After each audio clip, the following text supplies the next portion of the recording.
দক্ষিণ এশিয়ার কূটনীতি ও শক্তির রাজনীতিতে একসঙ্গে দুই ভিন্ন বার্তা। একদিকে মাদক পাচার ও সংঘটিত অপরাধ দমনে বাংলাদেশ ও পাকিস্তানের নতুন সমঝোতা, যেখানে তথ্য আদান প্রদান থেকে শুরু করে যৌথ গোয়েন্দা অভিযান পর্যন্ত গড়িয়েছে সহযোগিতার হাত।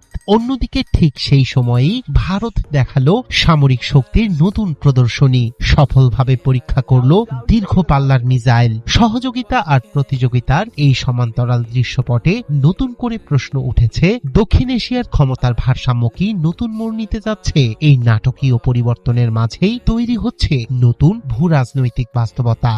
মাদকদ্রব্য ও সাইকোট্রপিক পদার্থের অবৈধ পাচার রোধে নতুন এক সহযোগিতার পথে হাঁটছে বাংলাদেশ ও পাকিস্তান। শুক্রবার রাজধানীর হোটেল ইন্টারকন্টিনেন্টালে স্বাক্ষরিত হয় একটি সমঝোতা স্মারক। এতে বাংলাদেশের পক্ষে স্বরাষ্ট্রমন্ত্রী সালাউদ্দিন আহমদ এবং